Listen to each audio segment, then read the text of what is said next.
Headlines प्रायोजक राम बंधू लोणचे. आता प्रत्येक जण जिंकेल.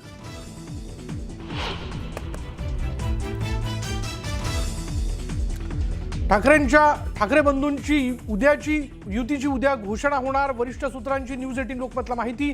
राजकीय वर्तुळात घडामोडींना वेग.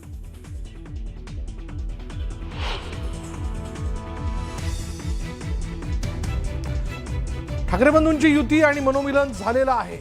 तर ठाकरे बंधूंची युती नाटक नसून तो प्रीती संगम. युतीच्या घोषणेवर संजय राऊतांचं सूचक विधान.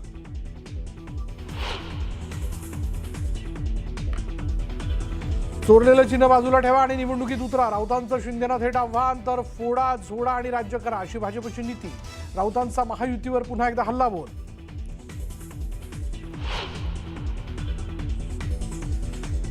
ठरलेलं असतानाही महायुतीत अंतर्गत पक्षप्रवेश झाले. मुंबईत जाऊन याबाबत चर्चा करणार. पिंपरीतील राष्ट्रवादीच्या माजी नगरसेवकांच्या भाजप प्रवेशावर अजित पवारांची नाराजी.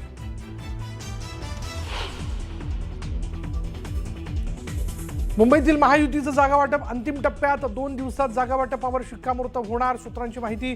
मुंबई भाजप 150हून मुंबईत अधिक जागा लढण्यास ठाम असल्याची चर्चा.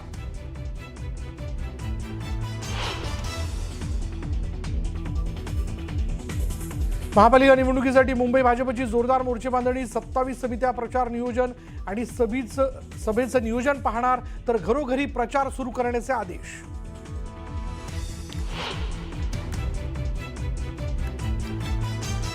बांगलादेशातील अल्पसंख्याक हिंदू संकटात. जगभरातील हिंदूंनी एकत्र येऊन मदत करणं गरजेचं. बांगलादेशातील हिंसाचारावर सरसंघचालकांचं मोठं वक्तव्य. तर भारत हे हिंदू राष्ट्रच असल्याचं प्रतिपादन.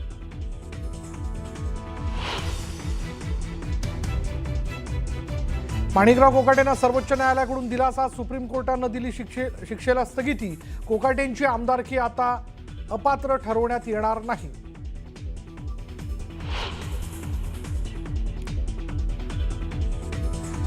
धावत्या लोकलमध्ये महिलांच्या डब्यातून मुलीला दिलं ढकलून. हार्बर मार्गावरच्या पनवेल CSMT लोकलमधला धक्कादायक प्रकार. आरोपी नवाजला पोलिसांनी केली अटक.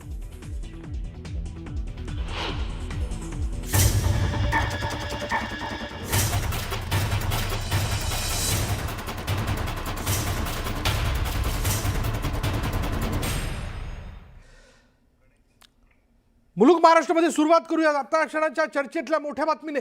माणिकराव कोकाटेंना सुप्रीम कोर्टानं दिलासा दिलाय. कोकाटेंच्या शिक्षेला सुप्रीम कोर्टानं स्थगिती दिली. शिक्षेला स्थगिती मिळावी यासाठी कोकाटेंनी सर्वोच्च न्यायालयात धाव घेतली होती. मुंबई उच्च न्यायालयानं अटकेला स्थगिती दिली होती, मात्र शिक्षा कायम ठेवली होती. कोकाटे यांच्याकडून उच्च न्यायालयाच्या निकालाला सुप्रीम कोर्टात आव्हान देण्यात आलेलं होतं.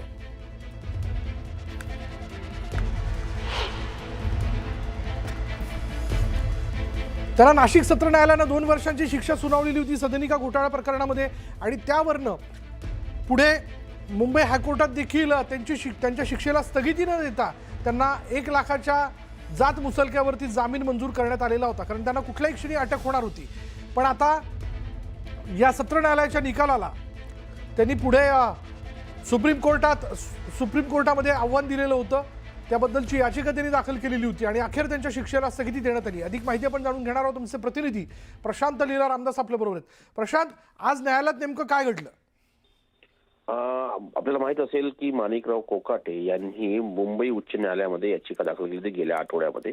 त्यांच्या 2 वर्षाच्या ज्या शिक्षेला स्थगिती मिळावी, त्यांना तिथे स्थगिती मिळाली नाही. त्या निर्णयाच्या विरुद्ध त्यांनी सुप्रीम कोर्टात आज या संदर्भात आव्हान याचिका दाखल केली होती. या संदर्भात सुप्रीम कोर्टामध्ये जेव्हा या संदर्भातली आव्हान याचिका दाखल करण्यात आली, या आव्हान याचिकेवरती आज सुनावणी झाली आणि कोर्टाने या संदर्भात जो मुंबई उच्च न्यायालयाने निर्णय दिला होता त्या निर्णयाला त्यांनी स्थगिती दिली आहे आणि त्यांच्या शिक्षेला देखील 2 वर्षाच्या शिक्षेला देखील स्थगिती दिली, अशा प्रकारची माहिती पुढे आली आहे. त्यामुळे असं म्हणावं लागेल की माजी मंत्री जे आहे आणि राष्ट्रवादी काँग्रेस पक्षाचे आमदार माणिकराव कोकाटे यांच्या विरुद्ध जे फसवणूक. प्रशांत, मी जरा तुला थांबवतोय. आपल्या बरोबर उद्धव बाळासाहेब ठाकरे पक्षाच्या नेत्या सुषमा अंधारे. सुषमाताई, माणिकराव कोकाटेंच्या शिक्षेला सुप्रीम कोर्टानं स्थगिती दिली, आपली प्रतिक्रिया?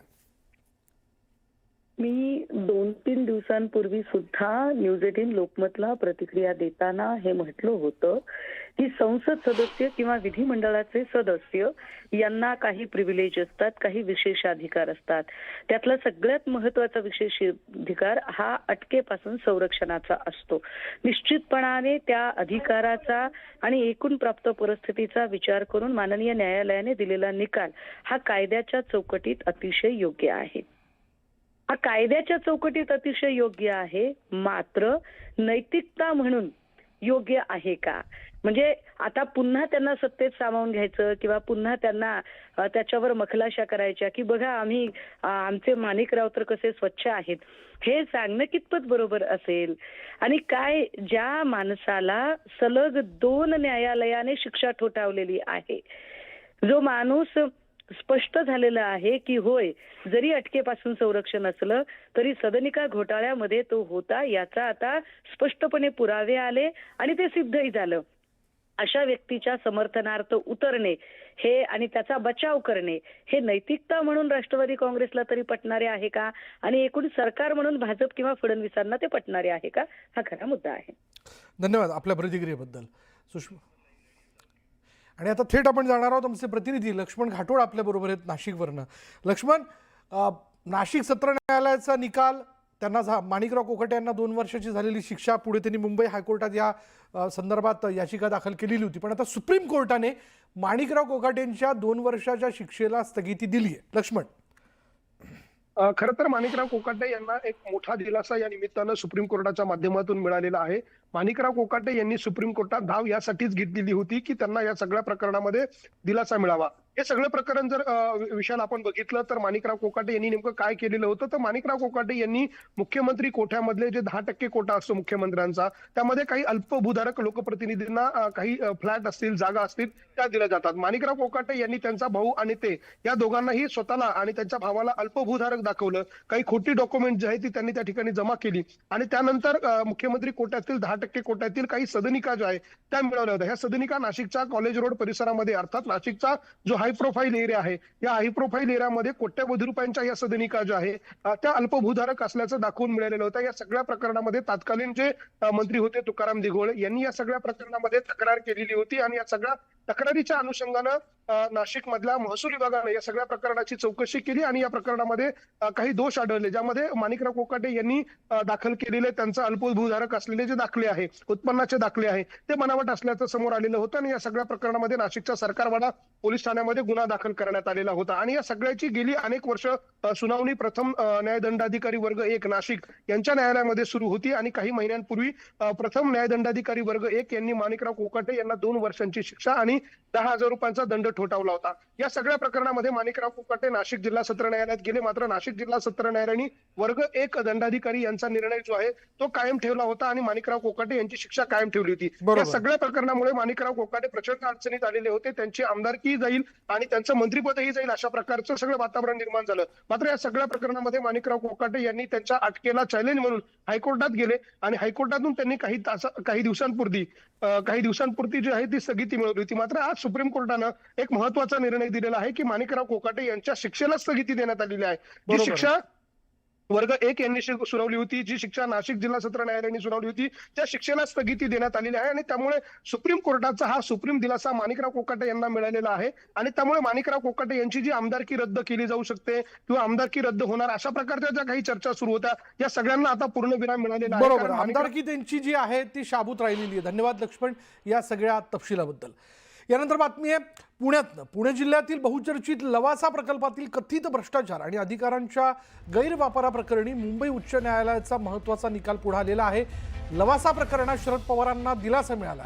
आरोप सिद्ध करण्यासाठी ठोस पुरावे नसल्याचं निरीक्षण न्यायालयाने नोंदवलंय. ठोस पुरावे नसल्यानं याचिका फेटाळण्याचा निर्णय न्यायालयाने घेतलाय. कोर्टाच्या निर्णयामुळे पवार कुटुंबियांना मोठा दिलासा मिळाला. अधिक माहिती आपण जाणून घेणार आहोत. आमचे प्रतिनिधी संकेत वरक आपल्या बरोबर आहेत. संकेत, काय तपशील? नक्कीच विशाल सर, लवासा सिटी जे आपण म्हणतो त्या ते फक्त पुण्यापुरतं मर्यादित नसतं, राज्यापुरतं मर्यादित नसतं, तर देशभरासाठी तर लवासा सिटी हा खूप मोठा प्रकल्प होता. सुरुवातीच्या काळ आपण जर लवासाचा पाहिला तर देशभरातून पर्यटक तिथे येत होते. पण आता जर आपण लवासा त्या भागामध्ये त्या सिटीमध्ये जर गेलो तर तिथे चिटपाखरूही नसतं. खरं तर हे ड्रीम प्रोजेक्ट होतं ते अर्थात ते फेल झालं, पण ते फक्त ड्रीम प्रोजेक्ट फेल झालं नाही तर त्यासाठी ज्या जमिनी घेतल्या होत्या त्या शेतकऱ्यांचं सुद्धा त्यावेळेला खूप मोठं नुकसान झालं अशी याचिका खरं नानासाहेब जाधव यांनी दाखल केली होती. त्यांनी त्यांच्या याचिकेत हा सुद्धा मुद्दा मांडला होता की शेतकऱ्यांना जो जमिनीचा मोबदला असतो तो सुद्धा मिळालेला नाहीये, शेतकऱ्यांसोबत अन्याय झालेला आहे आणि त्यांनी शरद पवार असतील, अजित पवार असतील, सुप्रिया सुळे असतील यांची चौकशीची मागणी केली होती. आणि एकंदरीत संपूर्ण जो काही लवासा प्रकल्प होता, लवासा सिटी प्रोजेक्ट होता, त्या प्रोजेक्टची सीबीआय चौकशी व्हावी अशी मागणी केली होती. पण खरं तर आज आपलं हे आज जर आपण पाहिलं तर शरद पवार असतील, सुप्रिया सुळे असतील आणि अजित पवार असतील, एकंदरीत पवार कुटुंबाला खूप मोठा दिलासा मिळालेला आहे. कारण की मुंबई उच्च न्यायालयाने ही याचिका फेटाळली आणि याचिका फेटाळताना त्यांनी याचं कारण असं दिलंय की या संपूर्ण प्रकरणात जे याचिका करतात त्यांच्याकडून ठोस पुरावे सादर केले गेले नाहीत आणि त्या पुराव्यांच्या अभावामुळे ही याचिका जी आहे ती फेटाळण्यात आलेली आहे. पण एकंदरीत काय तर शरद पवार आणि शरद पवार यांच्या संपूर्ण कुटुंबाला खूप मोठा सध्या दिलासा मिळालेला आहे. विशाल सर, धन्यवाद या सगळ्या तपशिलाबद्दल.